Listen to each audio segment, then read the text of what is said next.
Nothing.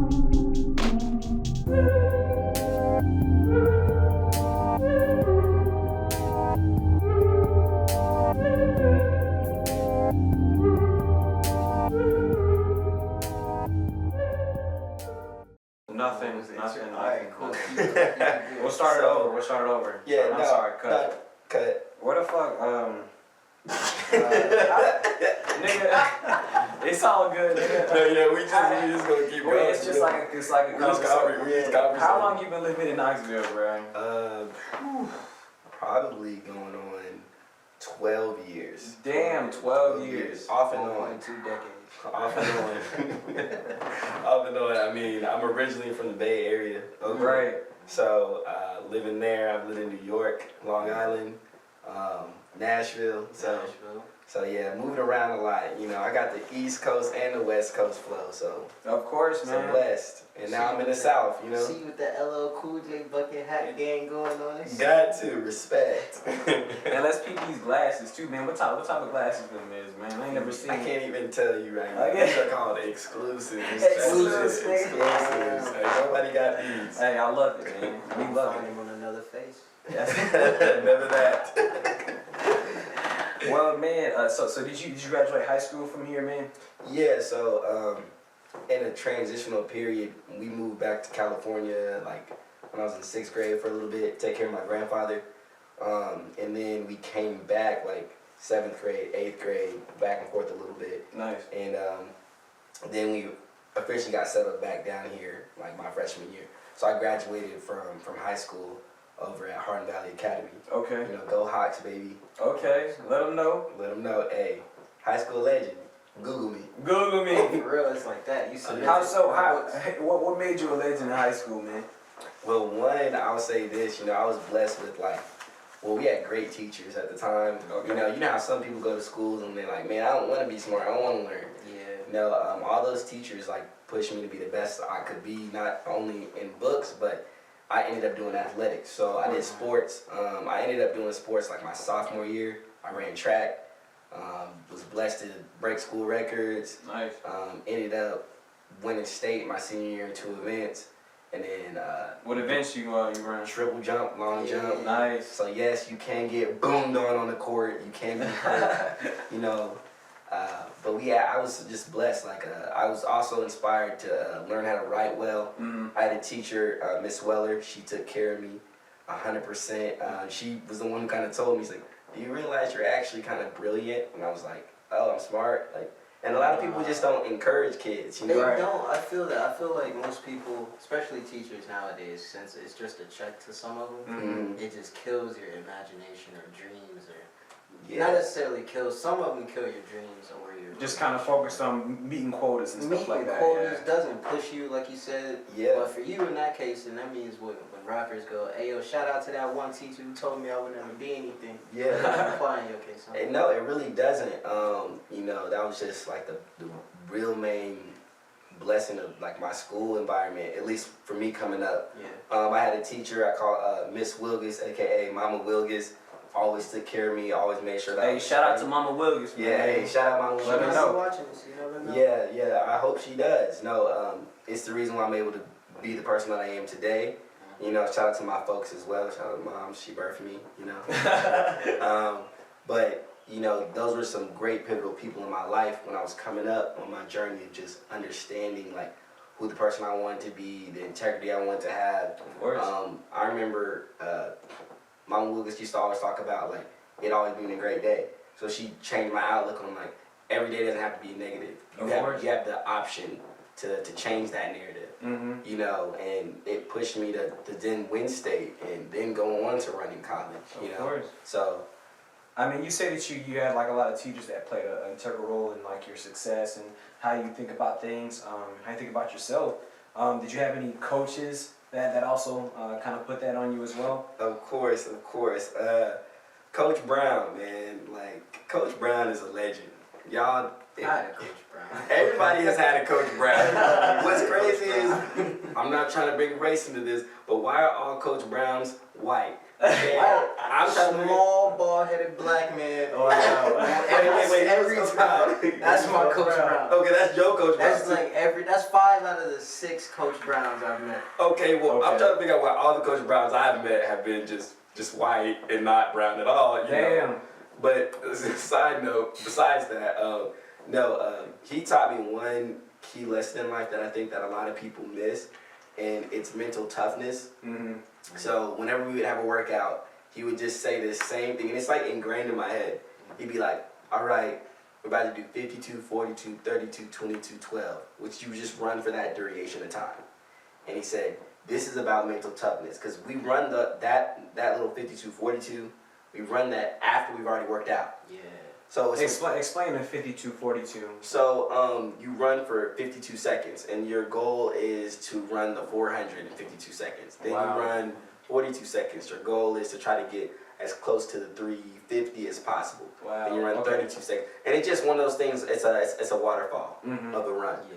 So those are always the hardest runs, and those were one of the most competitive practices, because you want to really show that, okay, not only are you mentally tough for this, but you're capable of doing it. Mm-hmm. And so in those moments, I remember when I really wasn't as good as the guy next to me, that like, okay, I just got to be mentally tough enough to survive this so I can get better. Right. And then mental toughness comes in all aspects of life. So for example, you guys may have dreams and aspirations. You got to stick it through. Mm-hmm. A lot of people, when it gets tough, they quit. They just quit. They do. They give up. And that comes through mental fortitude, being tough enough to be like, nah, I can't let what all these other people are saying about me Of course. affect my dreams, my goals, How you my next perform. steps, Exactly. performance, all that. So they have, I was a golfer growing up. I've been playing golf since I was 9 years old. And they have this is like what are the main things that I learned from golf?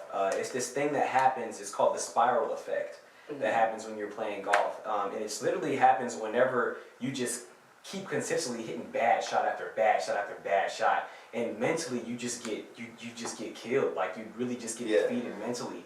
And you just have to kind of understand how to work through those, like, I don't know, rough patches whenever you're playing golf, and not kind of spiral out and be like so frustrated, because being frustrated ain't gonna do shit but make it worse. You know what I'm saying? Yeah. So Oh my goodness. Man, I've had so many moments in my life where if I would have just been upset and complained about it, I already know it would have made the situation of worse. course, right? I mean, I can give a clear example. Senior year of high school, I go to state. Go to state. We got the #1 triple jumper in the state at the time. Wasn't me. You know what I mean? And the guy came out there, he dropped a bomb on me. Like he jumped like 47 something, or something like Just that. toasted that Just shit. toasted me. You know what I mean? And Light work. and I remember I was like, well, sheesh. So this is what we doing. And I remember I looked in the crowd, and I looked at my coach, and she just was like, yo, hold it down. Like, just hey, relax. And then another jumper was like, hey, yo, dog, shut them up. Yeah. Shut them up. I was like, that's right. Like, Mentality. it's just that simple. It's like, okay, hold on. This ain't over. We ain't done yet. I haven't even went yet. We ain't relax, bro. Like, relax, crowd. So that used to happen to me. So like my sport of choice, even though I did play soccer, I was always a martial artist. So martial arts, karate, taekwondo, judo, you name it. So when I got to UT and started doing like tournaments and stuff, I'm still relatively new to judo. Granted, I know some of the techniques because they translate across from different styles, but man, I saw the kid that I was supposed to go up against, and apparently he's a black belt taekwondo, black belt judo. Man's been doing it since the dawn of time, since he came out the womb. Man, I see this man flip somebody over, smooth like butter, popped him into the air, and I'm thinking, wow, I gotta go next. Yeah. This is my first. This is the first like trial, so it's the first match for everybody, round 1 for everybody. And I see this happening in front of me, and I know I have to go on next. So I'm looking around like, all right, all these people, mainly black belts. I've been doing judo 3-4 months now. Man, my first match, doing my pre-show jitters, because I have this mantra even from back when I was doing like striking competitions. I just sit there, I wiggle a little bit, and I go, all right, here it is. Yeah. And then I step onto the mat. And for judo, you have to bow, so it's a lot of there are a lot of honorifics that you have to like do. You gotta bow to the person, bow to the referee, show respect like that. In that bow, mental fortitude is at its highest. Oh yeah. Because even though the bow is respect to another person, it's more so respect to yourself first. You feel me? Right. Like even when you bow, you're not supposed to let your head like look Yeah. So it's stuff like in like your eyes that. the whole time. Yeah. To increase your poise almost. You feel Oh me? yeah. So when you do that, it's that same feeling you were talking about. Like hold on, looking at the crowd, like looking back at my judo coach, instructor, even looking at me, not even saying a word, just going.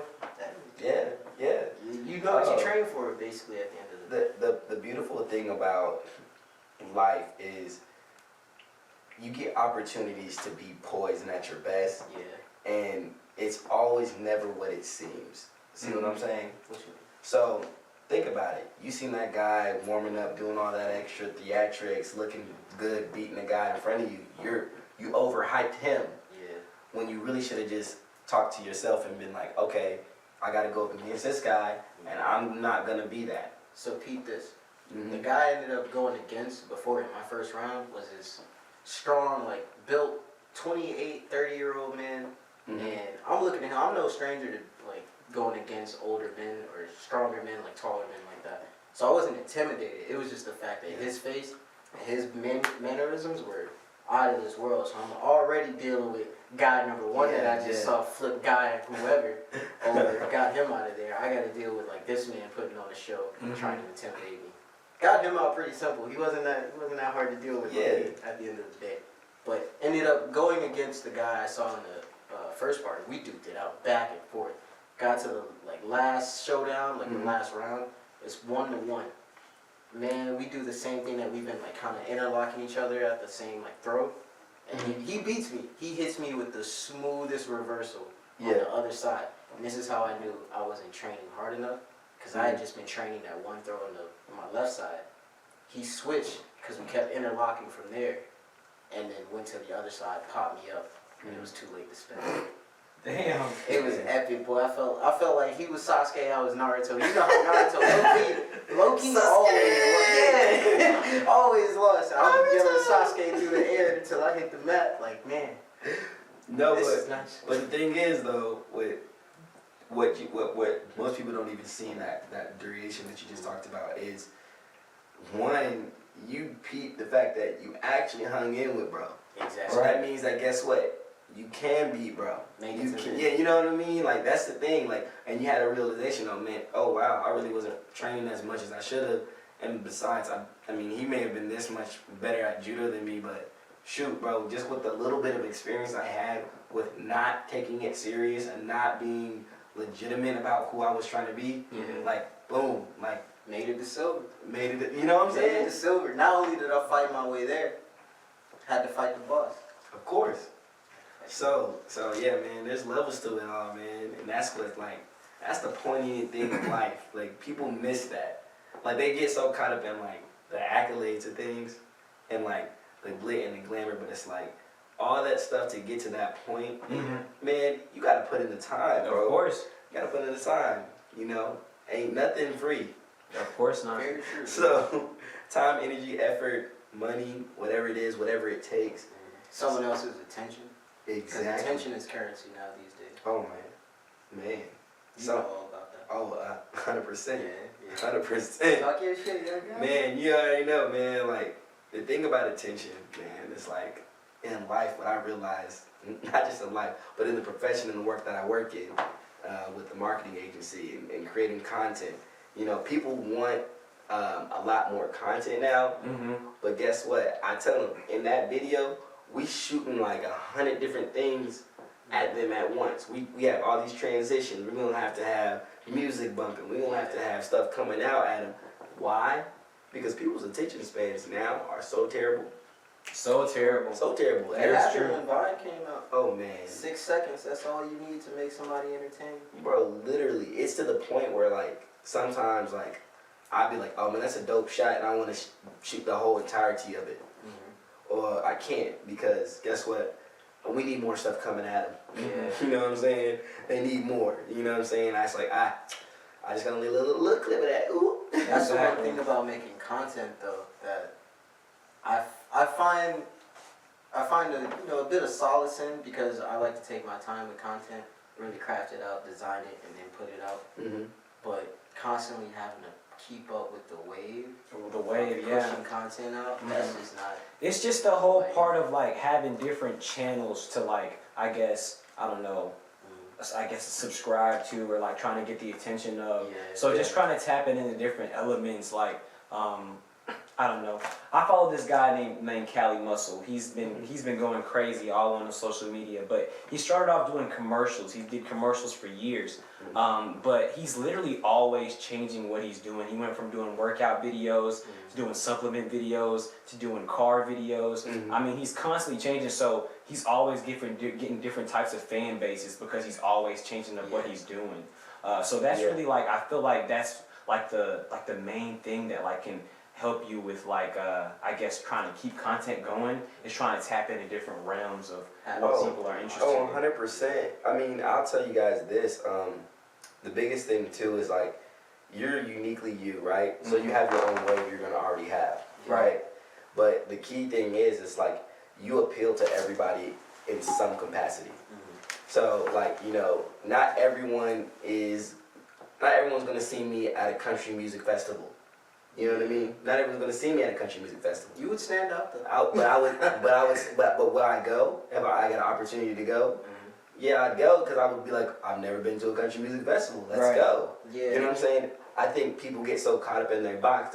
They get in this situation where, just like, you know, I call it the black dad syndrome. This is what I'm not gonna do. Yeah, and they end up closed. And so then guess what? You just closed off how many opportunities? You know what I mean? Yes. And that limits. People think that way so much about the way that they get money too, because I'm not trying to do that. Like why would I do that? What do I look like doing that? Like if it's gonna get you a paycheck, like what's? Yeah, and the thing is too, it's like you don't know who you need to meet in that environment. Of course. That can create that paycheck that you want. That's that business mindset though, because the mindset of knowing, hey, I'm gonna do this, even if it's not your scene. Like, I personally don't believe in putting yourself in positions where you're going to fail, but that's different than putting yourself in a position where you're trying something new, or meeting new people, or being in the right place at the right time to meet the right person you may not have met doing some other shit. Of course. You feel me? Oh, yeah. And do you feel that way? I mean, I feel this way completely, because I honestly, I'm pretty good with retail, but I didn't necessarily love retail. But the people that I came in contact with, and the amount of like hands that I was able to shake through retail, that shit was able to help me so much with being able to, I don't know, reach out to different people. You worked in retail as well, right? Yeah, man. I worked in retail. I mean, I did the gamut in retail. So, Foot Locker, Champs, Foot Action, Journeys, The Walking Company. That's old people shoes for you young people. You know what I'm saying? I worked at all those brands. Ended up starting another brand, doing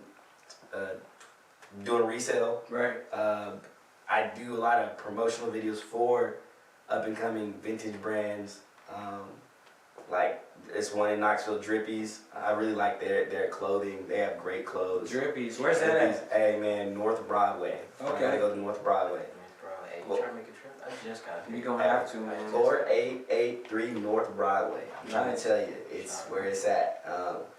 And the guy over there, great dude. We got to do a little promo video for him. But you know, I say this about retail does kind of broaden your horizon. So for me, retail was definitely a place where I met a lot of creative people, a lot of inspiring people, people that were like, hey, I want to do this in my life. Hey, I want to go this way in my life. And I got to see some of those people do that, but then I got to see some of those people do the toilet bowl effect, where they got stuck just spinning, you know? And they were just spinning, and like you said, what was that analogy you gave? The spiral effect. The spiral effect. I said toilet bowl, but hey, kind of the same thing. But then I got to see people actually take ownership of their lives through it too. So, you know, so a great person that I met that I'm in business with now, Isaiah, me and him were working together probably not but 2-3 months. and we were in there at Journeys, just doing what we do best. Hell yeah, Isaiah, shout out to him. Hey, shout out to Zay. Yes, sir. I haven't met you, but you seem cool. Oh yeah, man, we was flipping shoes, man. We was on the tag team stuff, so Nice. I would upsell his customers, he would upsell mine, and I'm talking about we was bringing it in. So together in the time that I worked there, we did like close to $250,000 in sales. That's crazy, bro. And so I was like, hold on, bro. That's when the light clicked on for me. I was like, bro, I'm really giving my all for some. And this is that journey. This is that Journeys, and I love Journeys. Don't get me wrong. Like Journeys got great shoes. Dude, I don't know. Let me say this about Journeys, bro. Journeys. Oh, here you go, Bro. Here you go. Journeys requires you. It teaches you and requires you to be so grimy. The way that you sell shit, like they make you be so grimy. Laces, socks, bro. Hey, they have a everything. system, dog. Bro, and once you understood the system, Once you understood the Bro. system, it was scary. It was because scary, it bro. worked too good.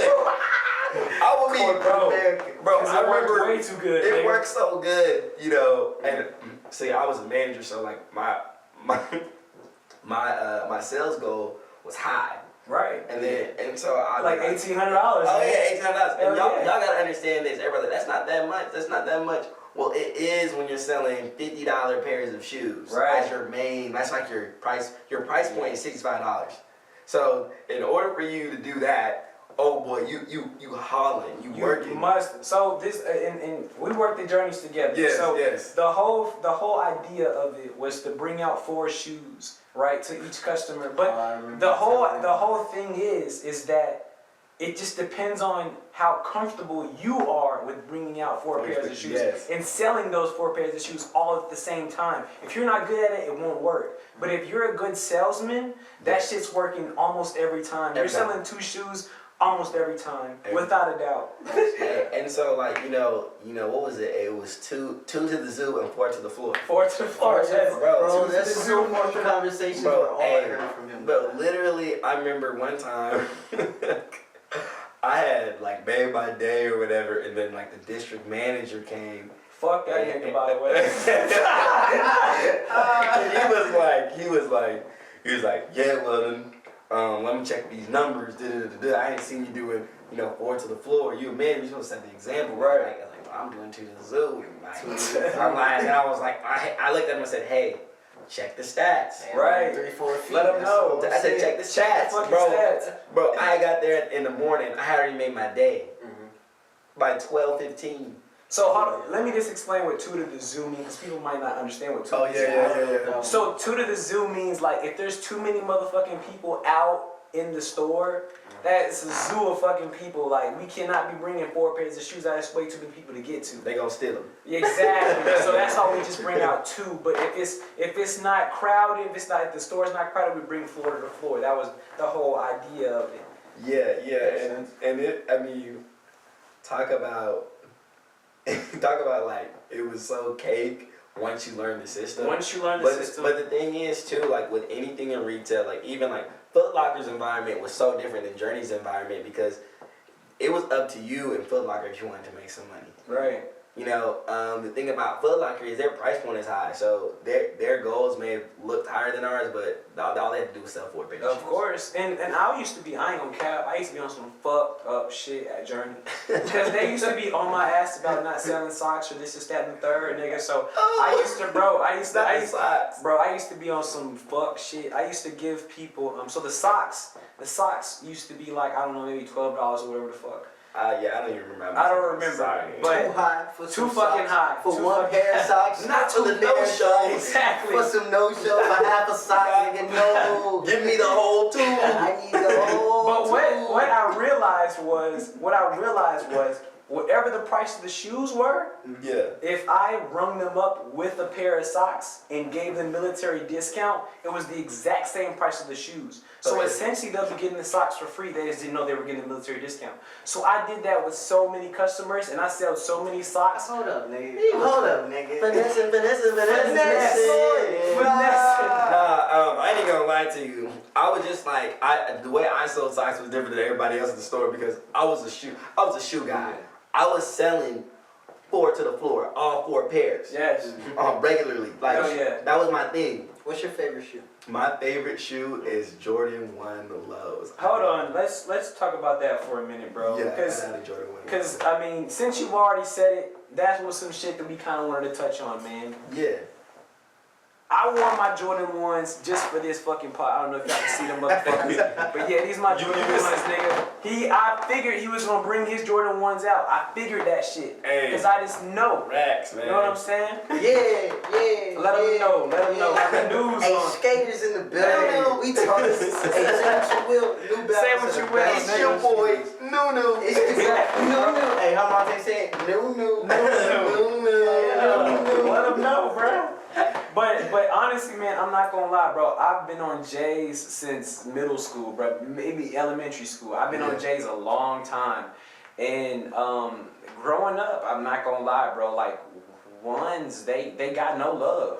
0. They got no love. Like as far as like selling them wise, like the prices for 1s were honestly dirt cheap back in the day. And that was one of the reasons why you got no love, was because they weren't $220 coming out the store. You know what I'm saying? They were like $150 or whatever the fuck. You, if you expect me to pay $220 a shoe and y'all come out with one every week, hell, That's right. Let me just go ahead and speak on that. Hey, Oh, That's God. ridiculous. But here's the thing. Here's the thing about buying expensive shoes. This is why people buy expensive shoes. Is because Talk to him. all the people that are buying expensive shoes are going to take care of themselves. They're not just shoes. They're an investment. You know what I'm saying? Of course. So it's something that you're gonna have for years. I have shoes that I still have my very first pair of Jordans that I bought myself when I was in 6th grade. Those are my Carmine 6s, and them bitches still look great. But I understood whenever I bought them, okay, and I'm not gonna lie, before I started buying like just random J's, I only bought J's that Jordan actually wore. I was Gotcha. that nigga for a long time. 100%. Only wore J's that Jordan actually wore on the court. play me. Yeah, exactly. I felt that way. I was like, nigga, that nigga didn't play in them hoes. Fuck them hoes. He was that guy. Yes, He bro. was I that was that nigga for sure, all day, all Make me night. like mine. Exactly, nigga. But I don't know. I never really felt like there was a big push on the 1s, and just in the past maybe like 3 or 4 years, 1s have been going crazy. What do you feel like? What do you feel like the change was? I know Travis probably had a big. Well, yeah. So rappers, collabs, but also just think about this. Y'all missing a real key point here. It's Pinterest and Instagram. Right. They glorified it. They just made it glamorous to have. You don't think it has You know what I'm anything saying? to do with Michael Jordan, his legacy?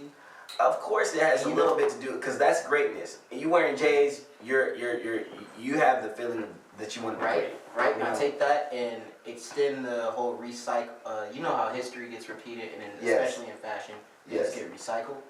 Exactly. Is it too far of a stretch to say because Jordan was having, I guess, more of a resurgence in the eye of the media because of the Last Dance. the Last Dance documentary I that's mean, coming out? I would say it may have been an additional push, but it all came from like people making it glamorous, like making it like, oh, I'm wearing my J's going to prom. Like people wearing it ones- with suits. Yeah, they was wearing Yeah. it. And then it was on the red carpet, and then Of course. Dior is like, yo, we're gonna make a collaboration with that. When Dior made a collaboration with them, I literally was like, okay, like he's really transcended just not only streetwear but like fashion. Yeah. Right. So it's like that's a real fashion house. Like that's where you want to be. Like if you do clothes and you like clothes, and I love clothes, and you keep up with fashion, and you're like, yo, Jordan is doing a collaboration with Dior. Hey, it's just a matter of time until he does one with Is Lou. it really still Jordan at this point? Really? I mean, yeah. Yeah, why wouldn't it be? Yeah, it is still Jordan. That's crazy. I feel like it's so removed from the man at this point. Well, He's just been removed from Nike. I feel like as far as like his sales and everything like that, I don't really feel like he's affiliated with Nike as much as he once That's was. what I'm saying. So that's why now, like whenever you get Jordans with the Nike sign on them, it means a whole different thing.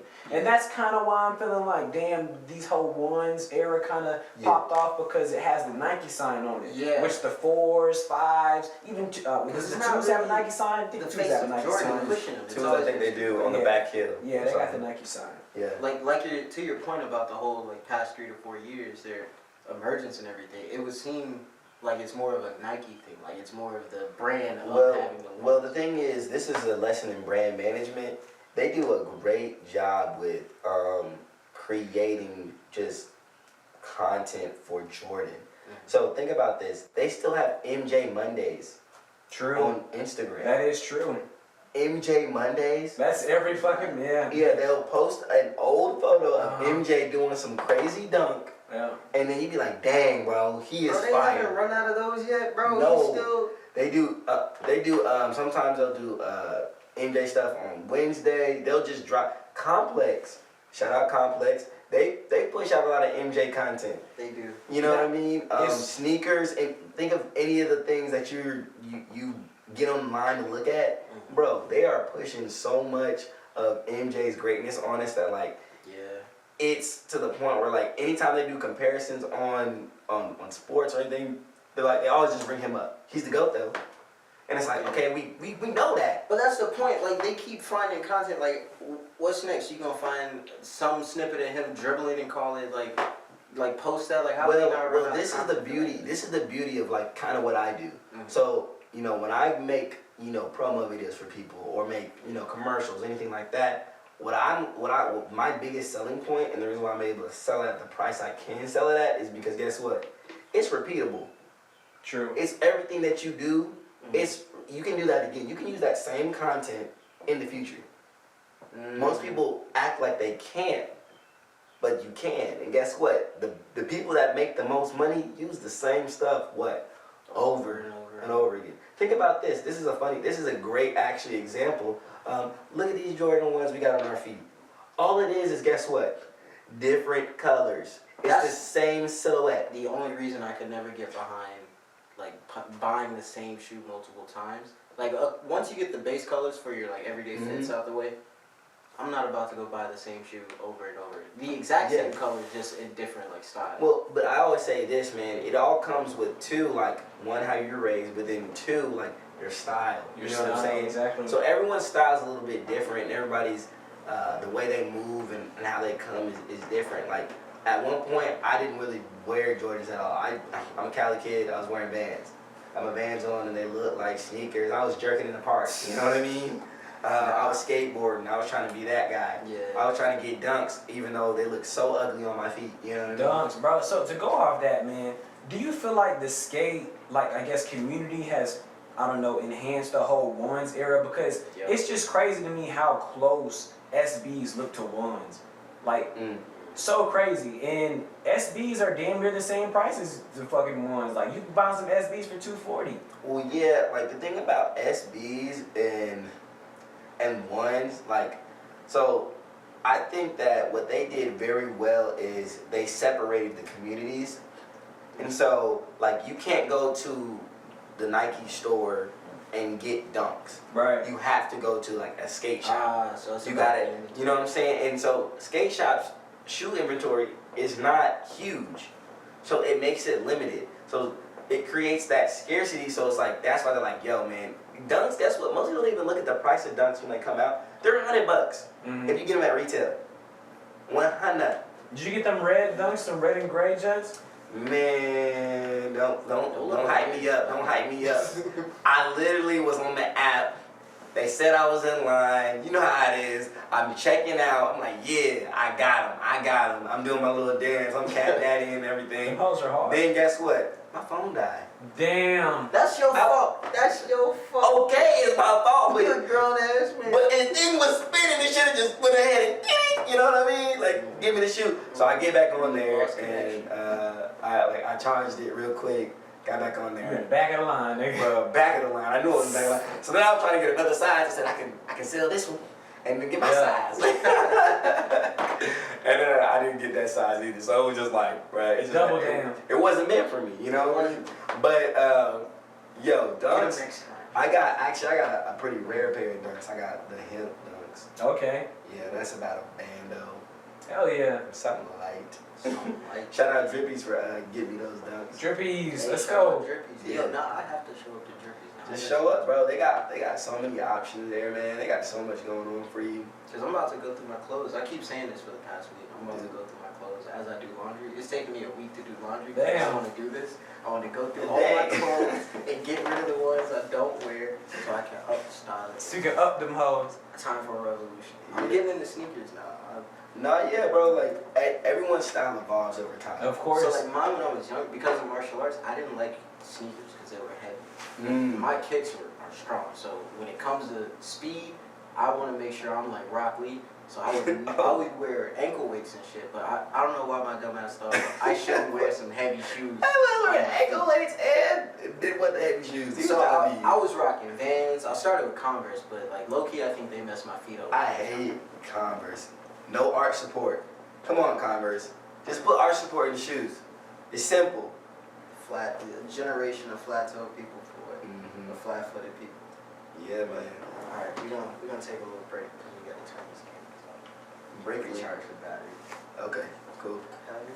You doing all right? Cooking with some steam. I see this man telling me. Yeah, I was all like, nigga, that hoe finna die. I know, I kept looking at it too. You see my eye? I was about to be like, hey, yo. Oh, fix the cameras, bro. The cameras are a little fucky. a little fucky. A little fucky. Another thing too, what you should do when you get a chance, like have one camera that's just like literally just consistently recording the whole time. Yeah. Because even you can get the like in between The stuff. bloopers. The Yeah, bloopers. And then you can just go crazy with that. That's the most fun. That's what I want. One of these corner cameras for. Hell yeah. Yeah. Nah, man, I'm glad that you said this going smooth though. That's what we like to know, man. Yeah, man, y'all really doing it, man. I told y'all, like, I'm really impressed with like how this whole thing is going. You got it planned out. And this is the thing that like that's what it takes, structure. You know, that's it. It does. Ideas are nothing without a little bit of structure. That is a Gotta have fact. some foundation. You dig? We just don't want it to be like an interview. We just want it to be like a conversation. Yeah. That's how I feel. I feel like I'm just chilling with the homies. You know? Right. As you should. And then like as we get, keep in mind this is the third episode, but third time shooting. Mm-hmm. This will get way more natural. There'll be times we pull up, record an episode like it's nothing. Hell yeah. Like that'll be hot. You feel me? That would be hot. All right. Well, we were just talking about the shoes. We were talking about ones and shit like that. And dunks, man. Like, man, I think dunks are a little overhyped. Really? I do personally, but do I like the shoe? Yes. I love the shoe. What about them makes them overhyped? It's like you see more trendy people just in wearing dunks, not understanding like the history of it, what that shoe was meant for. But that's fashion in general. Of course. I will say that. It's very fickle because everything's trendy, you know. So the thing is, like we were just talking about a little bit earlier, like waves and creating your own waves and being ahead of the curve and stuff like that. Like I think it's kind of funny. A lot of my homeboys would be like, "Dang, bro, he was wearing that last year. He was wearing that before. That was even hot. He was wearing that." I was like, literally, it's as simple as sometimes just trying it and see if it looks right on you. Cause like that is true. Yeah, I feel like that's where clothes should start. Yeah, duh. Like that's why when people are like self-expression. Exactly. When people are like, "Dude, I could never wear that," I'd be like, "No, because you never tried to." Like, man, just put it on. You be alright. I was literally just showing them this yesterday. I was looking at the Plugged In Knox, I guess website, pluggedinnoxville.com website. Y'all go check that shit out, man. Yeah, check them out. They opening up on the strip here soon, man. But the main thing that I just got from this and what honestly made me wear ones on this episode was the fact that I don't know if y'all can see that shit, but they got hella ones on their website, bro. Got to. Hella ones, and I just was like, damn, bro, like this, and most of their ones is sold the fuck out, bro. Like, bro, I saw a couple that like caught my eye too. Hell yeah. Well, hey, the thing is too, right now, I think ones are in such a resurgence. Like even when it comes to just like people's inventory being more ones, because think of it from this perspective. People are going dumb over ones. Mm-hmm. They're not just wearing lows, they're wearing mids now. Mm-hmm. Mids are okay to wear now, guys. I remember mids were not okay to wear. Mids were a big no-no. Mids were you're gonna get roasted. No, it was a hell no. It was like, you're wearing mids? Bro, like, I even have mids in my closet now, and I'd be looking at them like, I still gotta stop myself. I be like, nah, What you got? yeah. You got cankles or some shit? Yeah, man. What the fuck you need millions for? Like I be getting nervous. I be like, oh, if I get roasted, I'm cry. It's like these fly, you know what I'm saying? I got these all white snake skin mids, and I'm like, when I put them on, I get so many compliments on them. I'm like, but these is mids. And in your head, you going through it, going to war with the society. Yeah, I'm going to war with like Society telling you, yo, that was good. But the thing is, it's a thing, bro. It's a vibe. It is like the next thing. I like my boy. They used to work over at Champs. Felix. He put everyone else on game. Really was like, yo, mids is popular in China. They be wearing them, and I was like, wait, they be wearing what? And that's what's crazy. We affect the world in such a wild way as far as content and trends and style. But because of the time it takes to filter out through the world, by the time it catches back up with us, we're so fucking, I guess, obsessed with the international. We're so removed. We're trying to be removed from the international, so we look at it from this weird perspective. That when we see it back in our face, we try to imitate it and try to glorify it. That is a fact. Yeah, wow, so that was a great and come back to perfect. it. I'm a philosophy major. Let them know, man. You know what I'm saying? That's Another thing that I feel like what made the ones really take off the way they did was Off-White. Like Off-White was making all them different types of ones, and that shit really popped this shit off too. So yeah, like so Virgil. So Virgil is like the creative director, the man behind that. He works in conjunction with Louis. Terrible graphic. You know what I'm saying? He's got very, very, very feng shui taste, as they say. But he was the one that started creating those silhouettes of those collaborations with Jordan to kind of create even in his brand, bring his brand to light. Because now Off-White, they make shoes. Most people, and they pretty fine. They got some fine shoes. Right. But he also, was the one that kind of pushed the dunks back out. Because he made the Off-White dunks. He made Off-White, 5s? You know what I'm saying? Air Force Ones.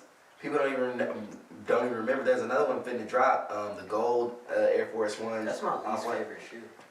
Literally, it is. But the thing is, what he did right was, what do we normally buy? What is the community of sneakerheads normally buying? Forces always. They always have forces. Forces. And the thing is too, people forget this.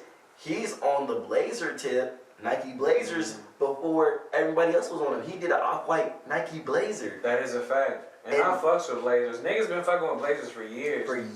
I got a snake skin pair of Blazers. Hell yeah. Fresh. The face of a man who does not know what a blazer is. Oh man, it's a Nike shoe, and it's literally just a classic shoe that everybody's been wearing for years. I mean, I had cousins like that would, they would come to almost like every like family function. And they have little shoes, they have little feet. So they always have like these crazy ass color like female blazers on. They'll be like some fluorescent ass color, some popping ass color. I'd be like, damn nigga. I can't get those. Exactly, bruh. But yeah, that's where I was all like, man, these blazers actually hard as hell. Yeah, man, like so, and that's another thing too, is what I even peep, bro. I peep the details of what's happening next, and Virgil has done that very well when it comes to shoes. He knew that ones are popular. Right. Oh, speaking of female shoes, how do you feel about wearing female shoes, like wearing different type of like, I guess quote unquote like a female. Like a female colorway. Yeah, like I ain't gonna call these hoes right here are female shoes. Like this snake skin on the back, like that's female shoes. At this point, oh my fault. Go ahead. No, man. Like say what you guys say. No, at this point, I feel like everything is so androgynous, even from.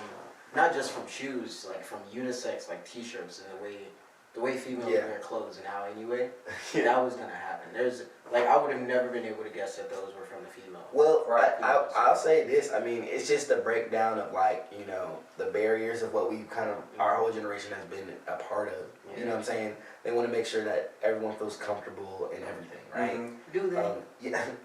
Cap, because we're black. All right. But I'll say this though, like he just pointed out his shoes are women's, but guess what? Most people don't know that these are women's too. Of course, yeah. So with that being said, like the snakeskin ones I was talking about, the mids, those are a women's shoe. But the thing is, what's crazy is I don't have any qualms with it because guess what? A lot of times the women's shoes colorways are are way better than the men's because they give us the generic stuff because I'm sorry, a lot of you dudes can't dress. Can't. So you guys are pretty simple to read. Like y'all gonna get a look. You go buy some purple court ones. We know what you gonna wear. A Lakers jersey. We know your fit. We know your whole outfit, and you gonna be with a black T-shirt under it, thinking you fresh.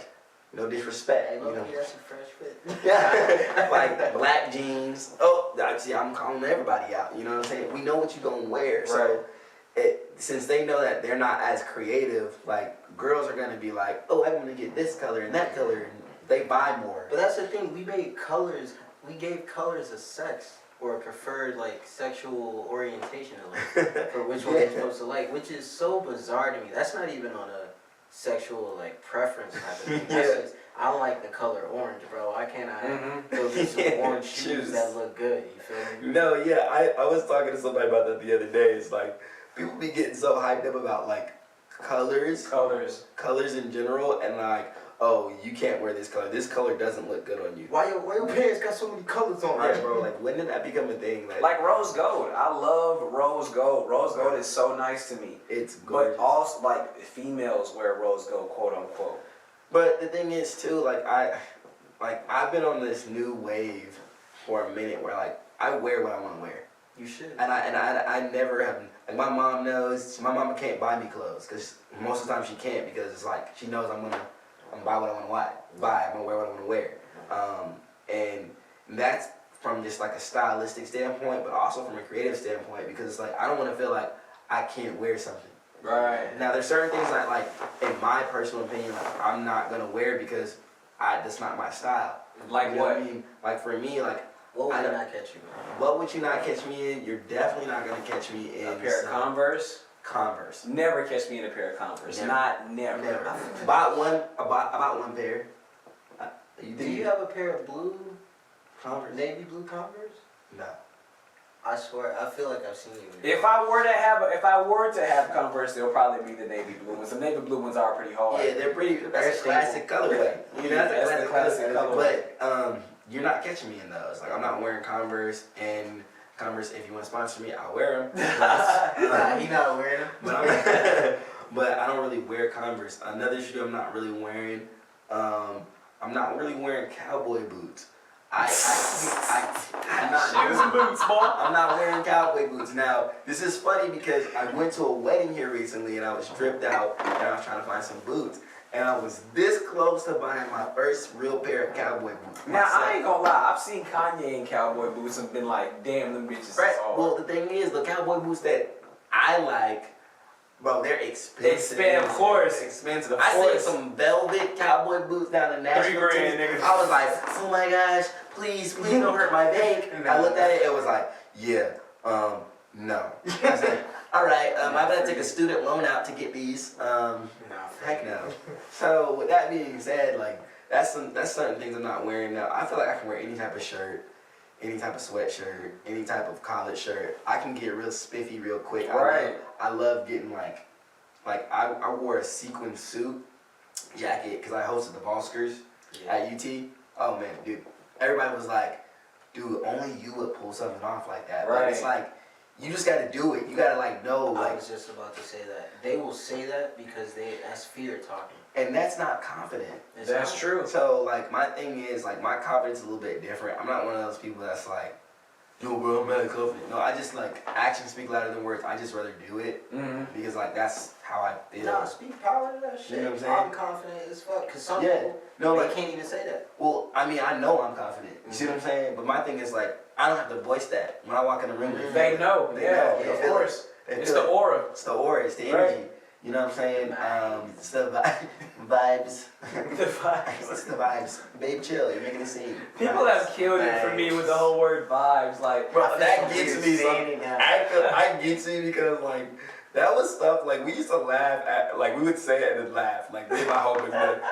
Dude, that's a vibe. We like, It's a vibe. We all geeking in the mic like, I said vibe, bro. But now it's like a staple in like the generation's lingo. You're like, I like your whole vibe. If a female tells me that she likes my whole vibe, I instantly think she lame as fuck. Instantly think she's lame as fuck. so ladies, do not say that. Do Please not say that say shit. I love your whole vibe. Do not like the vibe. I do like my Tell me what? about your whole vibe right now. You like my what? And I think another one that gets me nowadays is, man, I just love your energy. And Your then, like, energy. Your energy. I'm like, All that chakra shit getting thrown around. oh, wait, don't get me started. Zodiac signs. Dog, I mean, no.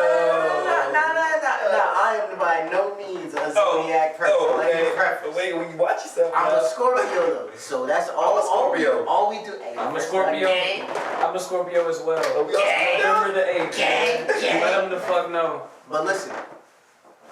So as Scorpios, we all know how much hate in the world we get. We get a lot of hate. That's why we don't. We get a lot of fucking hate. fuck it. But if you look at your horoscope, look at your horoscope.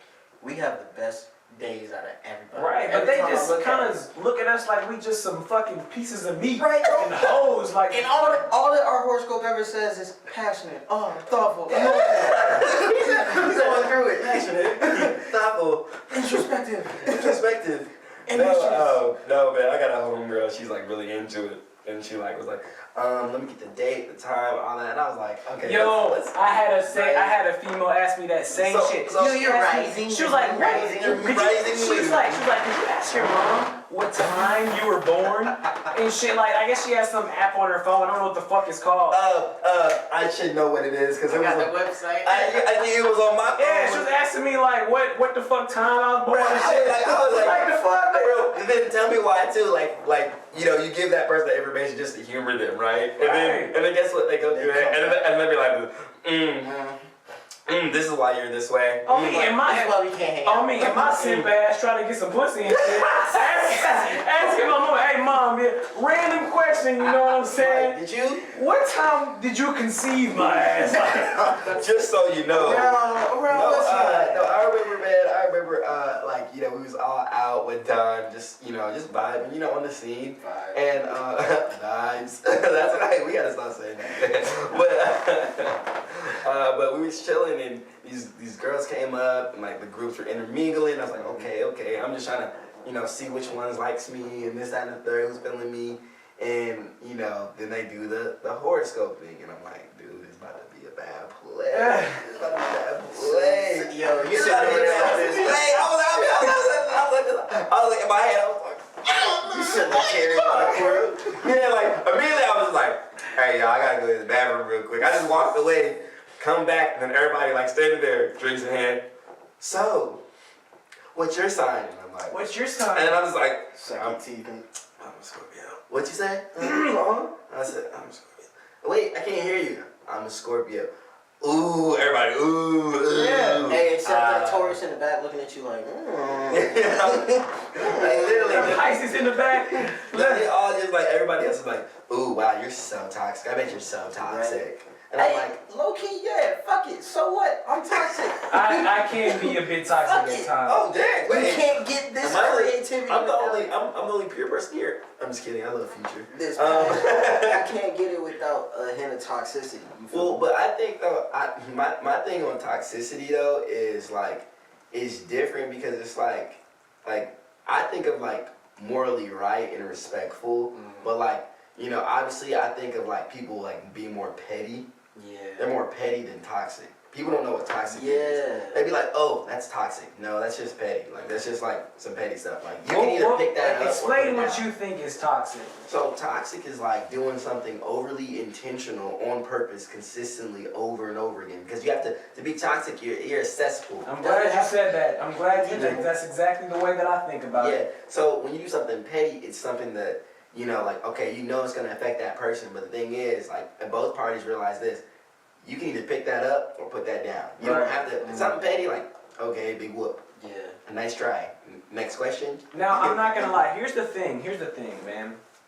And I hate that I'm saying this on air, but hey, it is what it is. It is what it is. It is. Some females, I feel like some females that I deal with, they respond better to toxic energy opposed to me saying exactly what I want? Well, I'm glad you said that. Well, I'll say this, you know, in my heart of hearts, I'm a nice guy, right? Right. So, and if you're a dude and you're out there, you know how that goes down. Nice guys finish last 98% of the time. Right. You know what I'm saying? They just do. Like, I mean, when it comes to getting girls, getting Holding the door open. hold the door, all that stuff, all that stuff. Relax. Oh my gosh, he's just a simp. He's obsessed with me. Okay, so to go off that simp shit. Now, here's what I've been doing, and my parents think I'm such an asshole for this. They do. They feel like, what the fuck did I raise, nigga? Like on me. They told me that shit. They said, what the fuck did I raise? But literally, this is what I feel. This is what I like have been doing for some time, and it's been working out for me. I'm not gonna cap. So y'all might think this shit is strange, but it is what it is. Me personally, I don't spend no money on a girl until I know what the fuck it is. I don't know. Okay, so it's just so weird with girls. It's hard to know what they are expecting out of you and what all energy you should bring. But I will say this though, this is and I'm really big on word and wordplay. So right.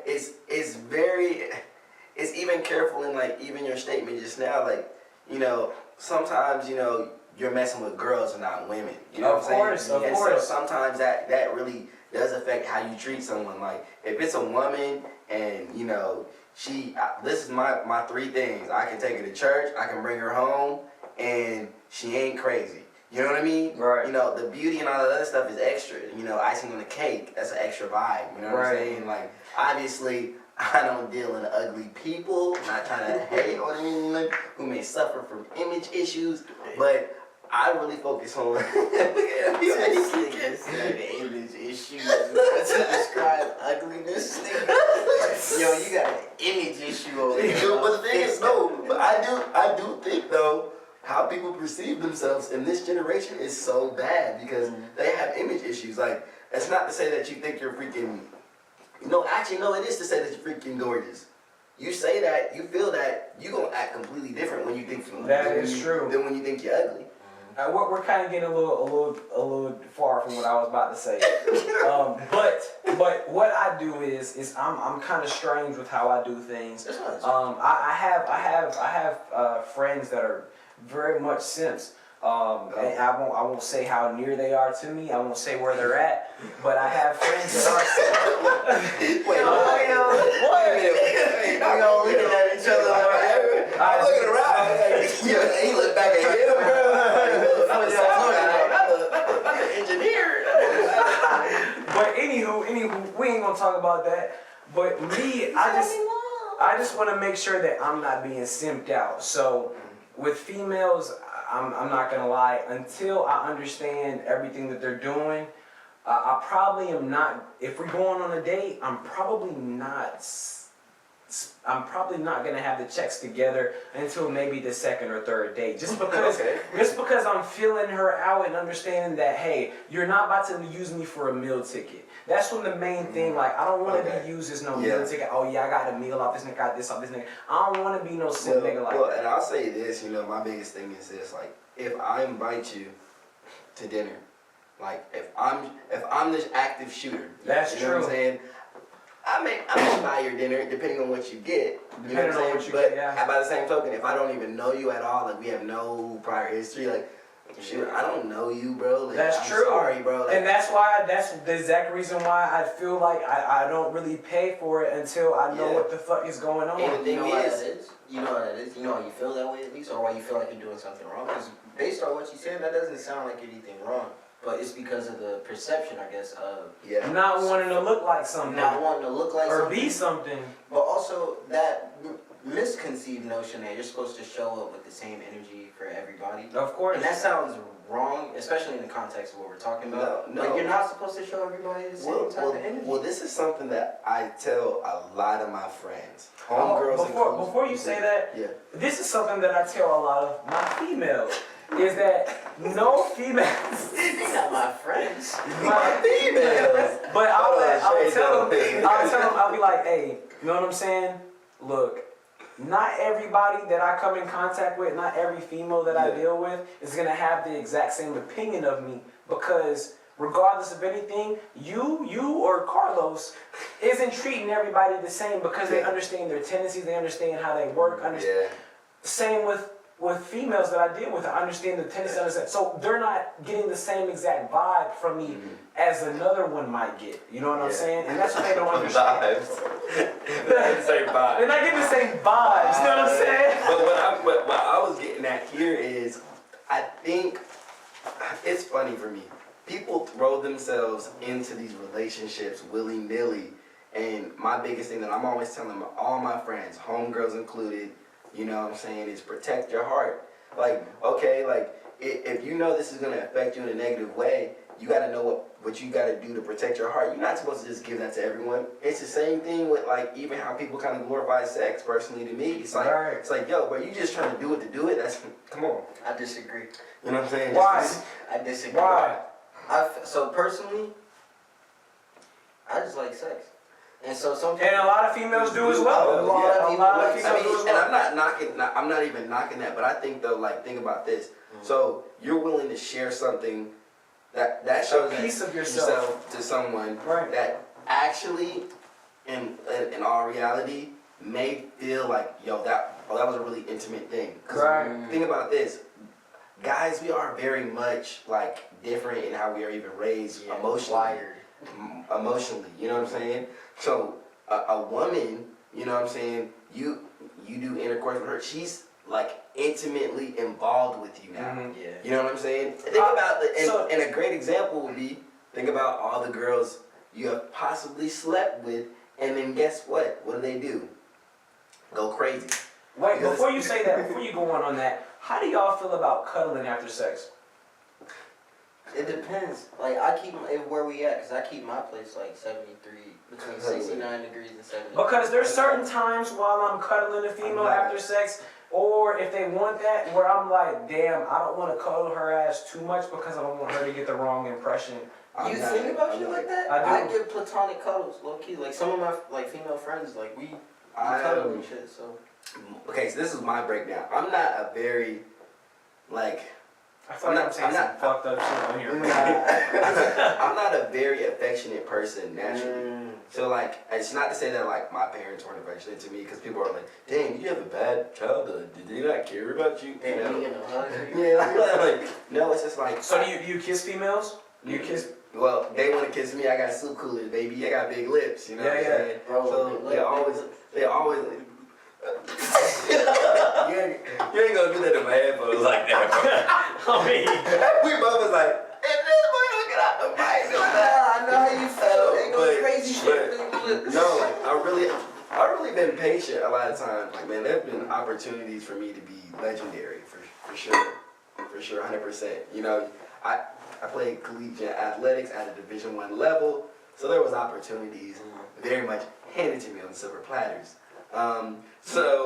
But I was very wise in my choosing of girls that I talked to, moved around, because one key element was, one, definitely a church kid, and then two, I'm just watching how people were just going from place to place. You know what I'm saying? I peeped all, like, you know, all my friends have had mono, all that stuff, not me.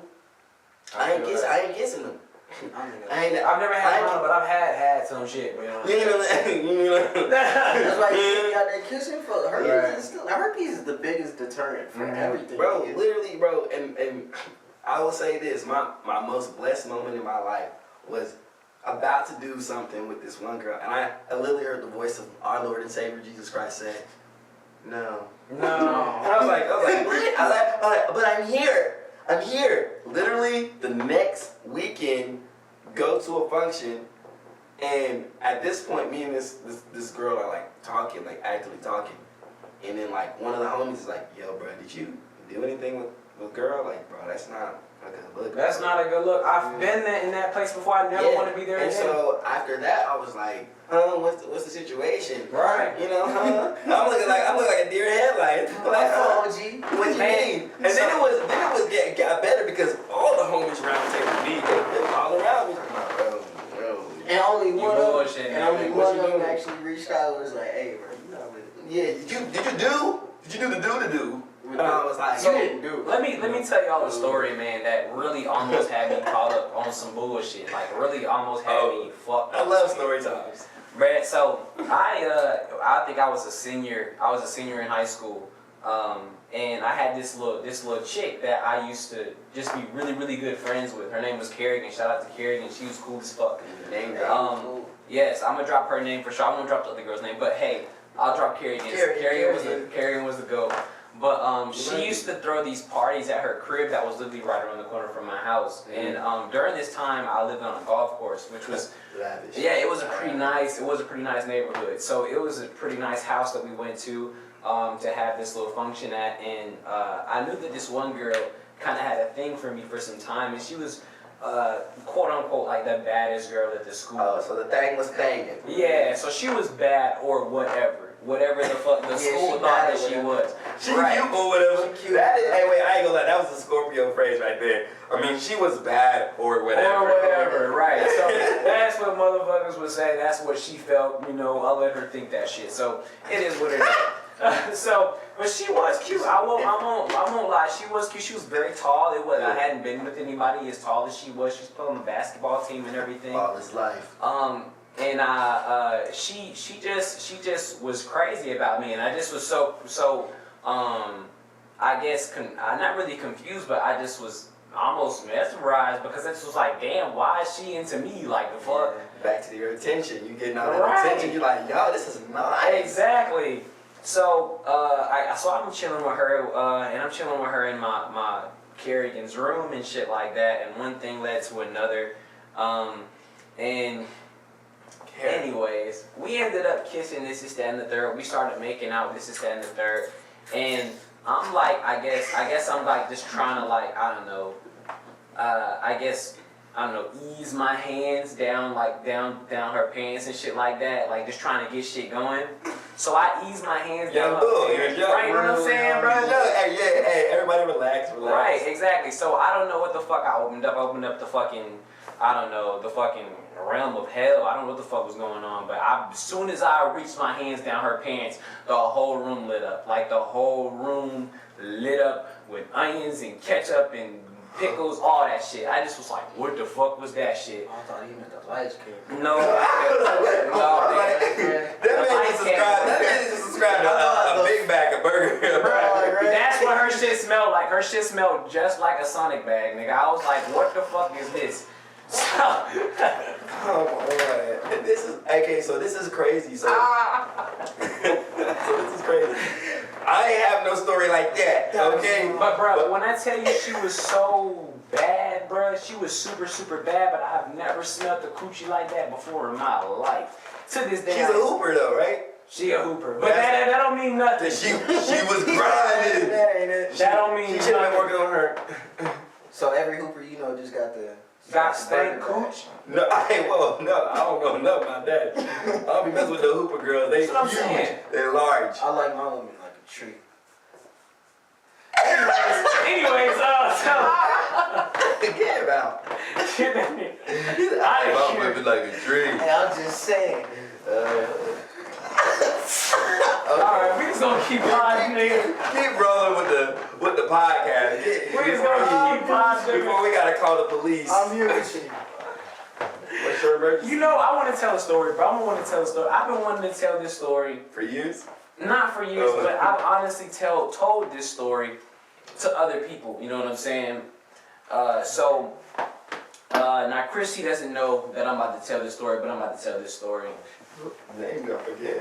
Nah, that's me.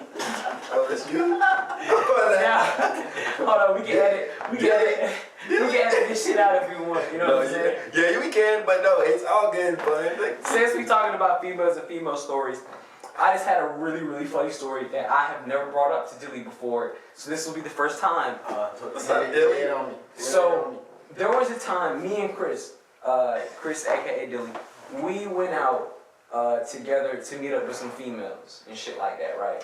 We met up with some females. Okay. Vibes. We chilling, you know what I'm saying? We met him up. I think we met him at the Cotton Eye Joe. I think we met him at. Okay, mistake number one, red flag. Hold on. Wait. Despite that, the females we was meeting up with, none of them were like Knoxville locals. So it wasn't like One of them yes. is. One of them is. One of them were Knoxville locals. Okay, but blends. they weren't necessarily, so they really didn't know where the fuck to go. It says they were just like, hey, we gonna go to fucking the Joe in Knoxville. If y'all know what the Joe is, you already know how that shit That's where they goes. have MMA fights. Oh, I didn't even know that shit. Yeah. Hey, shout out my boy Finney. He be killing it right now. Hell yeah. I might see him in the ring one time. He heavyweight. He a big. Might not see that nigga. How much you weigh? Like 145? 145. I fight at like 150, 160 range. Damn. Depending on the sport. Yeah, that's what's up. Yeah. No. Yeah, continue about that, bro. Let's see about this Joe story. Yeah. He lost. Look at him. He nervous. He don't even know. He like, oh shit, he can do that. No, but so we went to the Joe, man. We met up with these females. A couple of them was from Houston and shit like that. And they ended up inviting us to their crib afterwards. They're like, y'all should come through, you know what I'm saying, smoke with us, you know what I'm saying, just catch a vibe. Okay. So, now correct me if this is wrong, Dilly. I don't know if this actually happened or not. This is the first time I'm bringing it up to you. But we ended up leaving and shit like that, and I'm like, I guess just chilling with the female. We're going to get some Rillos because we're about to smoke and shit like that. Okay. So we leave. I left Chris at the crib with this girl, with this white girl, and she was like, she had like a kid or something like that. She had a little baby. Right. Yeah, Wait, she brought her kid? Or you were at her spot and she had a kid? We were at her spot and she had a kid there. Bumba class. Right. I don't think she was with us whenever we were out. She wasn't with us when we were out. No, she was. She didn't was? have the kid. Oh, but she didn't have the kid. Of course she didn't have the kid. I'm not sure where the fuck the kid came from whenever we, I don't know if she left the kid there or what. What the fuck? How old was the kid? It was a baby. It was a baby. And she left the kid. It was a baby. It was a baby. It was a whole baby. White baby. A whole white baby. From the mountain of Caucasus. Slavic. I don't know if the baby got left there or what, but we ended up showing up there and there was a baby there, nigga. Okay. So we went to go pick up some Rillos. And let me know if this is not factual, but we were picking up Rillos and she texted, I guess her friend texted her, and she told me what she just texted. And she said, this nigga just asked to go down on me. Do you remember? Some shit I'd probably say. But, in that specific instance, wait. I don't think so. I need context. And I said the same. I was like, what was the content? He was just like, hey. I would never just say that shit like just. What's up with that? Nowhere. See, kids, this is kids. Don't do drugs. This is the thing. See, you went to the Joe, you're intoxicated. You had a vibe to you. Had a vibe. You don't know what you was willing to say. So many times I come into situations where we got bruh like all up in girl ears talking about texting me. Why is your friend in my ear right now? And he like, hey, you shut up. And I'm sitting there like, bro, if you don't sit down, You don't sit your grown ass down. You're a rookie. You play freshman team. Actually, no, you didn't make the team. You didn't make the team. You can't come to try to. You can't come to Stop coming to practice. Gosh. Man, my homeboy though, he was like kind of like you in a way, but he was just. What do you mean kind of like I was you? about to ask relax. You let me defend myself. Niggas ain't got the context. He was a nasty nigga, just like you. He was a freak. He was a Scorpio. Just crazy. He was so wild. Look at him. He ain't even ready. He didn't get ready to defend himself yet. Alright, go ahead. Yeah, but long story short, my roommate, man, aka Dez D-Mac, GOAT, legend. You know, this guy, man, he was so simple though. He would just, we don't know what he would say. He would just, and then I see him at the door leaving the party I was at. I was like, bro, wait, I rode with you. Like, what are you doing? And he'd be like this. That finger, have I ever seen that? I'm like, well, I gotta find a ride. You know what I'm saying? And he's taking a girl home, And like, you know, like the funniest thing ever is, speaking of the Cotton Eye Joe, he took one girl home from Cotton Eye Joe before. Bro, I lost it, bro. It was the funniest thing ever. Why was it so funny? Because like he told us, he was like, oh yeah, I'm gonna meet y'all at Waffle House after the Cotton Eye Joe. So he got everyone all hyped up. We all meet at Waffle House.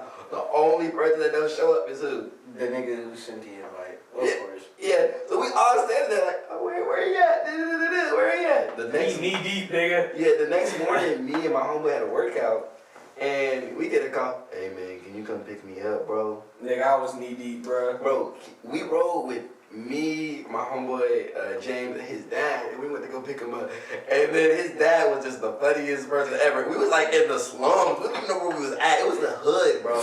What's the it? hood? Bro, no, Knoxville, bro. It was the hood. Like this, like it was just like literally we seen a homeless man pop up out of a car, bro. Like, and we were like, oh heck no. Then we seen some guys doing some shady stuff, looking around. Like, you know what I mean? Just everything was run down. It was like, this is shifty in here. Like a lot of Pooh Shiesty energy.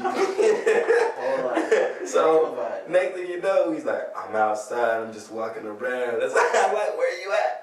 Bro comes up to the car, we just start dying. We lost it. We all knew what happened and how he got down. Cause that's just Dez, bro. He's just smooth criminal. A smooth criminal. I assume he was leaving some cheeks. Of course. Of course.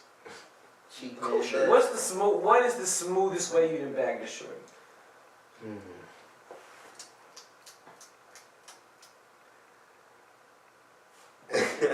I would say the smoothest way I've ever bagged a girl would probably be just walking up to her and being like, you trying to leave? And just like so serious, like just like almost like a movie scene. You know what I mean? I was just like, and she's like, what did you say? I was like, are you trying to leave? And then I just was like, serious. And then she was like, yeah, let's go now. Damn. Bro, and it was like, I realized, and that's when I realized, dang, this kind of easy if you really got confidence. Oh, man. And like, I ain't gonna lie, of course, when she turned around, I was like, I was dancing like, hell yeah. Yeah, Bad. Yeah, I'm cool. Reverse. Let me tell you some shit I used to do at Journeys, bruh. All the baddies I used to check out. So here's first off, This ain't his. I used to always compliment females on their nails, regardless of what they look like. I'm a fiend for nails. I love females that get their nails done on a regular basis. That shit is just sexy as fuck to me. But if it was a baddie though, nigga, do you remember them fives, nigga? You remember them little fives you used to? Oh yeah. The little fives you used to have in there? Yeah, the fives. Nigga, I used to take one of them fives. They used to have these little hands, little Journeys hands. And like you write, it would like say like sales member, whatever the fuck. You write whatever the hell. It was 2 lines on there. So I'd write my full name out, put my number on there, and I used to put that in bad bitches boxes all the time. I used to get so many texts off that shit, bruh. What's good? You sold me these shoes today. This is that and the third. What's good? I used to put them fives in boxes all the time. He like, damn, nigga. Okay. Well, I didn't even think of that shit. Well, yeah, wait a minute. First of all, I'm mad you wasn't putting another brother on game. And 2, I will say this. This is why Journeys was a wild time when we was there. Because, well, look, I mean to say, this is the funniest thing ever, bro. One time I come in the store, he's like, bro, he goes, I'm not feeling it today. I just don't want to be here today. Bro. And I was like, bro, I get it, bro, I get it. He's like, and guess what? I was like, what? I work tonight too. I was like, dang, bro. Like, I was only in there for like the afternoon. I don't know what y'all was doing to this man at work, but hanging out with him after work was like, dog, they did what to you, bro? He used to be down. I remember one time, I don't even think he messed up the shoe thing, ship out or whatever. But was there a white woman who got onto him about something? Yes. Oh my God! It was our manager, and all I can remember was like, you know how like you show up at the wrong time. Yeah. Like I had come into work and everybody is spazzing on him. Like he's sitting down and they just all like, and I'm just like. And then immediately, you know how like people try to rub you into something? Like, well, Weldon, you need to come over here and get your boy, and show him what he need to be doing right. I was like, hey, this ain't about me. So let me tell you what all occurred during that time. So, like I said, Journeys is very, very grimy. So, that aspect of it I loved. And let me explain to you what I mean by grimy. It was so competitive that it made it grimy to where you could lose a sale off of not attending to them. If you're fucking around with other customers and somebody else is grabbing shoes for your customer that you was working with, you lost that shit, nigga. Yeah, they gonna swipe. They will swipe that shit. Swiping. So as far as like understanding what all is going on around you and understanding this, that, and the third, you have to be on your toes. And what happened was, there was a family that I had been helping for some time. I sold them maybe like 2 or 3 pairs of shoes. And I didn't get to check them out because I had another customer that I was working with as well. Yeah. So I checked that customer out while I could, and then I had another customer that was getting checked out by my manager. Yeah. So my manager, they said that they had some shoes, and my manager, they upselled them, which she should have, did great, like you upselled them. And she got like them, I guess like extra, like maybe like a hoodie, and maybe like a shoe cleaner or whatever the fuck, and she upsold them with that. So since she took that upsell, since she had that upsell, she took the whole entire sale. Yeah. And I was tripping about it. I was like, damn, like you be on my ass about not getting like extra shit other than shoes, and you just swiped my whole good ass sale that I could have potentially had. Yeah. So I was going off in the back, and again, she was acting like, you know, I was a big deal. Yeah. And the thing is too, I think, and this goes back to just like, and I'm a businessman, business ethics. I think everyone should take a course in business ethics when they grow up, even if they don't do business, because then you can see when people are doing you wrong, doing you incorrect, they're not treating you right, and you know, literally, it really paints a light on how you're supposed to be treated in the workplace, and then also how people should treat you. Like, so you know, many a times I'm banging, and in Journeys, and I'm doing numbers. And the thing about me is, since I'm a businessman, I'm a numbers guy, so I keep tallies on everything. And there's many a times I've caught the sale not go to me, you know what I'm saying? And the biggest thing that I always would say is this: that's your one for the day. And they would be like, what you mean? I'm like, no man, no, I seen you ring yourself up, because my numbers ain't go up. You know what I'm saying? Because I'm a numbers guy. I'm a track guy. So we all stats. That's it. Who run faster? Him or him? Who jump farther? Him or him? So in my mind, you know, I understood very quickly, and that's how I started diverting that, because I would always be like this: hey, that's your one for the day. Don't let it happen again. Don't let that shit happen again. And the thing is, even though I was a manager in there, it was one of those things where even our district manager sometimes would come in there and try to bogart sales away. Like, which would be fucking annoying as shit. Would try to prove that he was somebody. But that's something in retail that's kind of jacked up, especially when, guess what? The reason we're talking about this is because we're paid on commission. Right. So since you're paid on commission and you get that base salary or $6, $7 an hour, that $7 don't mean nothing. People might not understand this, but retail is very territorial. Yes. I've never had this. Very, very territorial. Like, I don't know how to really explain that, but people are very much so like trying to pop off the shit that they got going and be like, oh yeah, this is why I'm in the position that I'm in and shit like that. It's constant. It's a power trip. Power trip, right. And the thing is too, it's like, It's like it attracts a certain person. It attracts a certain kind of person. So someone who's high energy wants to feel like they have power and they're in charge. But at the end of the day, it's like you have a role to play as leadership. Exactly. Okay? And your ass could get cut off at any time. Boom. So and the thing is too, since they can get cut just like we can get cut, they put the emphasis on what? You. Because guess what? If you don't do something, they look bad. Because at the end of the day, why the fuck can they get cut off so easily? Because they fucking working for a corporation. That's how it is when you work for a corporation. Yeah. And Would so, you, oh my fault. No, go ahead. I was just gonna ask, would you say your time at Journeys helped you Or in retail in general. Yeah, I guess retail in general. Yeah, for sure. I mean, I'll say this: the culture in Journeys, was it more light in comparison to Foot Locker, Foot Action? Was that more like very, very, very like you gotta wear these stripes? You know what I'm saying? You gotta wear this blue tee. Yes, but the thing is, what's crazy is people were stealing a lot out of Foot Lockers and all them stores. Yeah, that's all that. So that was it's a normal audit to see how much stuff gets stolen out of there, and that's not just employees. I'm not saying employees are just doing it, but I'm talking about people coming in there stealing in general. Just that was like the thing. So their focus is completely different than Journey's. So their focus is stop people from stealing. We losing money. Right. Because the thing is, no matter what is on the shelves in a Foot Locker, It's going. it's going. People buying it for their kids, for their cousin. Just it's $40 t-shirt, whatever. I need something for the night. You know, you've seen them old heads that pop up into the club and they're wearing literally the mannequin fit.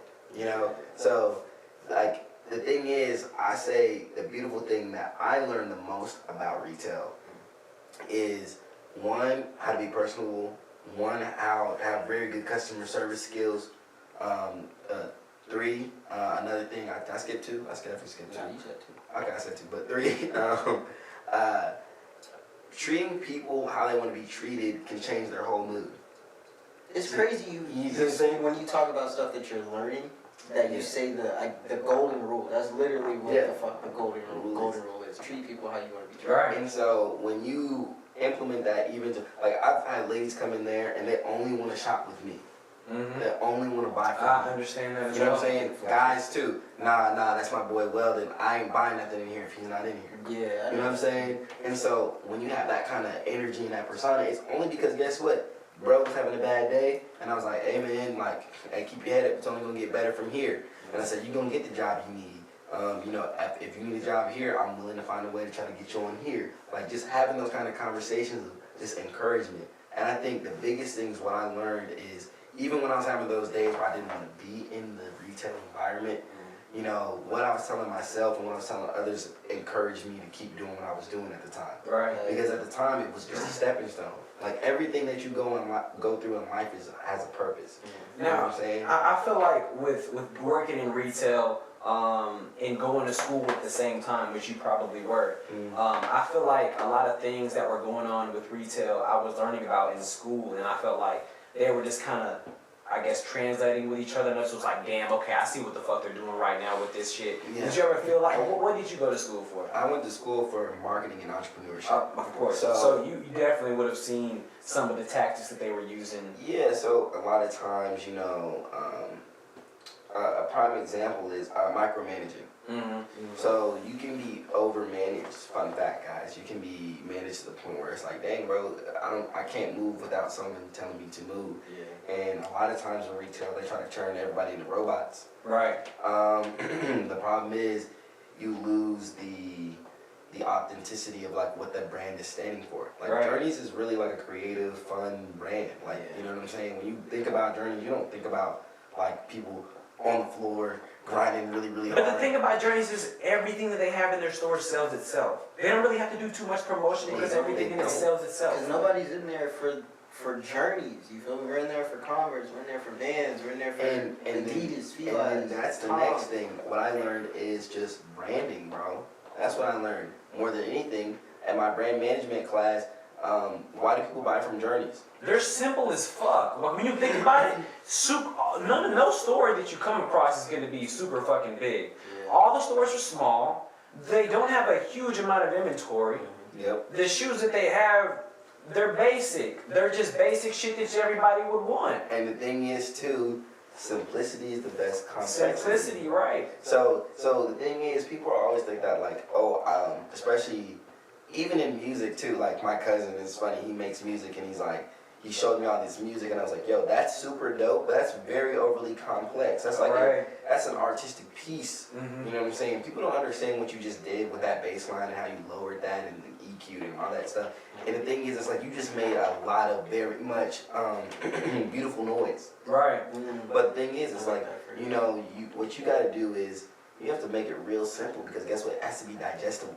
Right. People got to be able to eat it. They got to be able to stomach it. So, you know what I'm saying? Take that same concept of digestion and apply it to your own brand. How did you take all that knowledge and experience from before, from all these places where you worked? What did you call it? The grouping of places in the mall that you worked? Champs, Foot Locker, Journeys, and Man, Walking Company. Yeah. But like just applying all of that experience to your own brand. Once you realize, hey, I'm making the corporation money and not myself with all my time. What does that process look like? What that process looked like is, first it was like, wait a minute, like if I can be a conduit of something else, I can be a conduit for myself. I can have ownership in my life. You know what I'm saying? Yeah. I don't have to be, reactive to everything that's happening to me. I can be proactive. You know what I mean?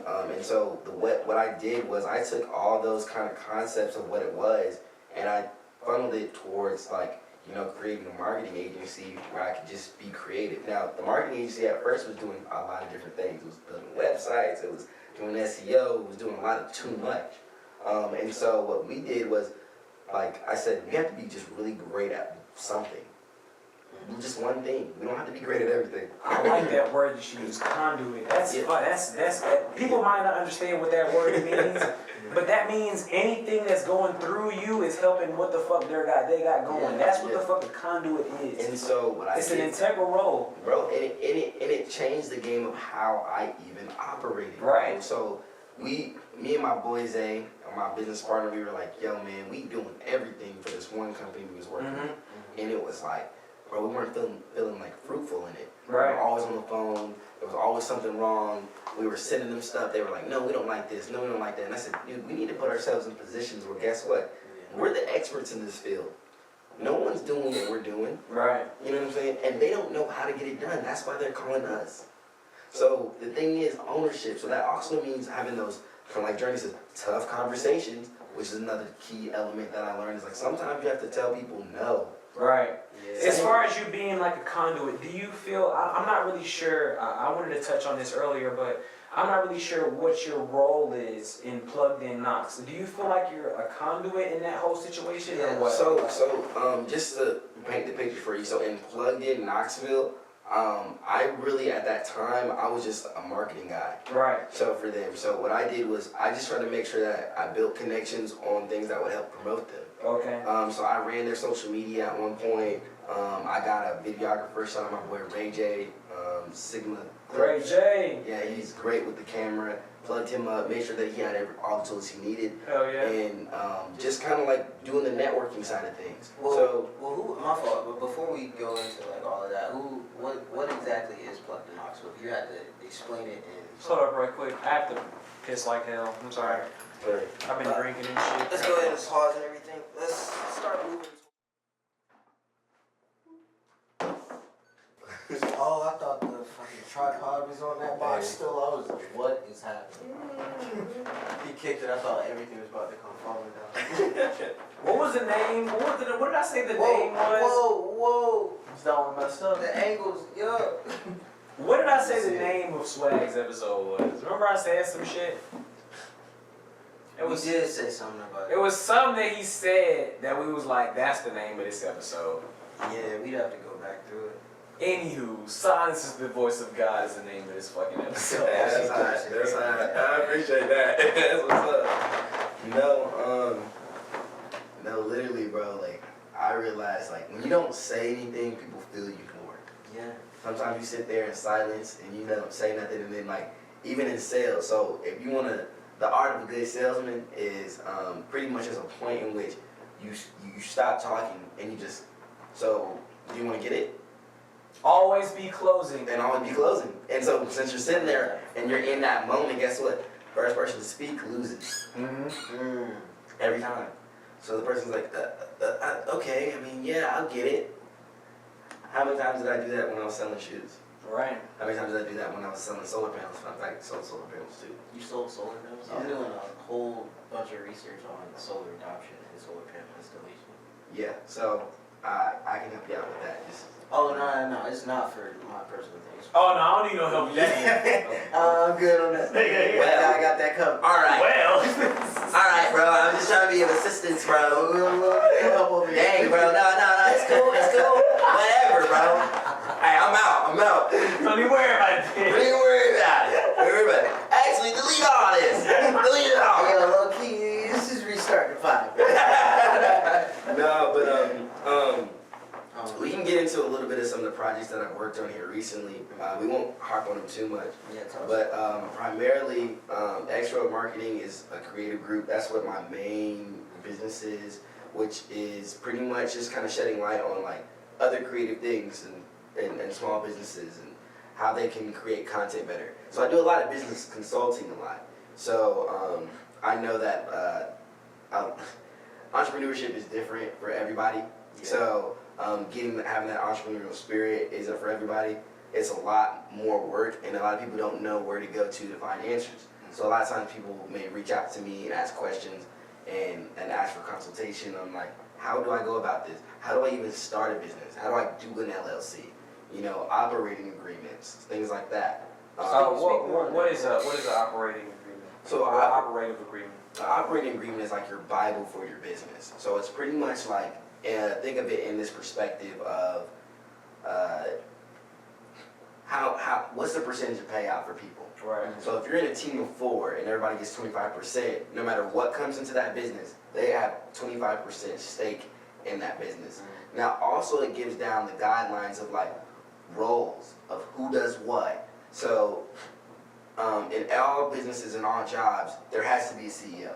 There has to be someone in charge. There has to be a main guy that like, okay, worst case scenario, you gotta go. You know what I mean? Like Even in partnerships. Even in partnerships, even if you're splitting everything 50-50, everyone has a role and has a job to play.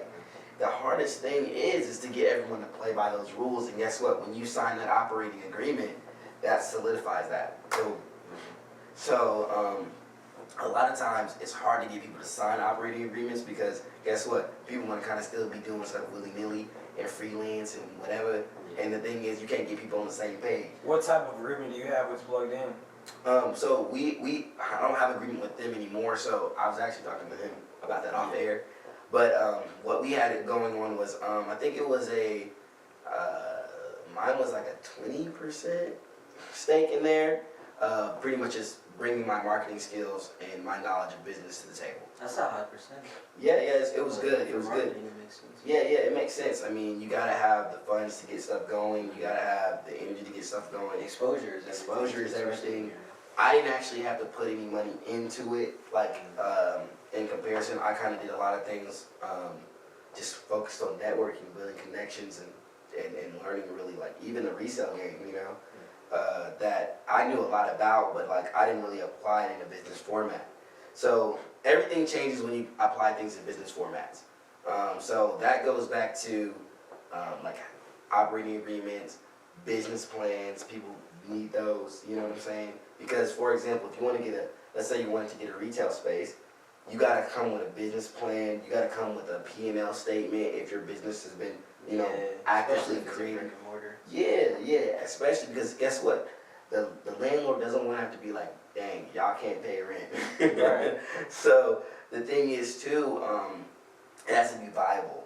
So meaning what? That means that like everyone that's all parties involved, it's self-sustaining and it can happen and it can move and grow. Now the biggest thing when it comes to, we're just talking about products and services right now, obviously. When it comes to products is product placement. So where you're placing it on the web, where you're pushing it, are you taking shots of it?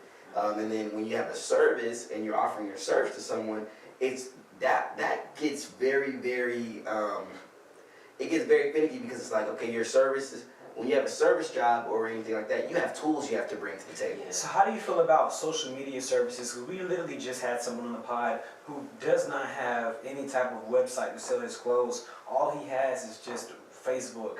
That's how he sells the majority of his clothes. Man is definitely successful. Now, granted, he also has a brick and mortar spot that he, sells his clothes out of, but he does not sell anything, using the website. Well, the thing is, in this day and age, he's kind of smart in how he's going about it because guess what? Brick and mortar stores are dying, right? But they're dying because guess what? Oh, you can just buy it online. Well, he just cut that one conduit out of the way, that one stream, that one channel, because it's like, okay, I want people to actually live in this store and I work in this store, and this is my store. I need you to come to the store. And I don't want an additional bill kind of in a way because, websites, they need maintenance. They need guys on there to add. They, you know what I mean? Like gotta be updated consistently every month.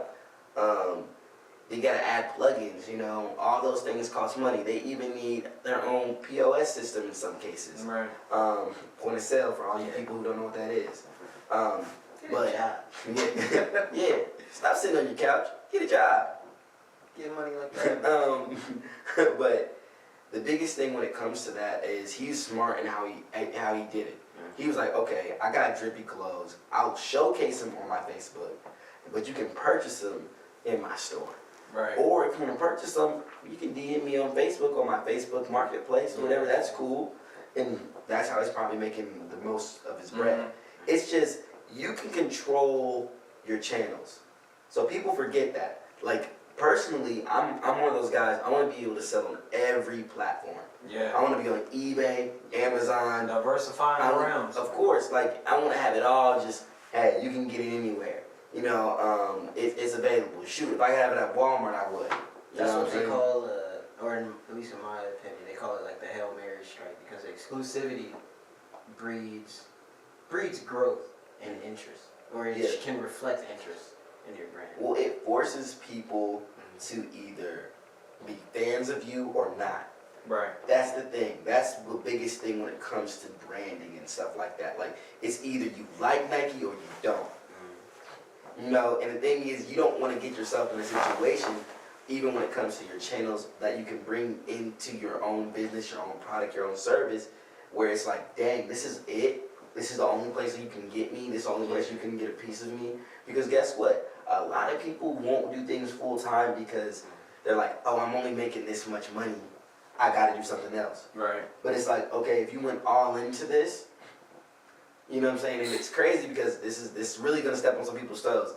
Sometimes people saying putting your eggs in one basket, right? Putting all your eggs in one basket is, it's such a bad idea. They make that thing sound so scary, right? But the thing is, okay, if you put all your eggs in one basket, but you're working as hard as you were with all the other stuff you're doing, it's kind of hard for you to mess up and fail. Right. Unless you're really just being just completely inconsiderate of doing your research, your R&D, your research and development, you know what I'm saying? Because that's part of everything. You know, that's one thing even when it comes to startup brands like the ones I got to work with the Argan Oil Company. She was very adamant about, you know, doing her research on everything. So it gave her the opportunity to not necessarily mess up in the argan oil industry. Yeah. So the thing is, she just was missing some pieces, like contracts. Like if you have wholesale a product and you getting it you're getting a wholesale product for one price and you're bringing it to someone and you're saying sell it for me,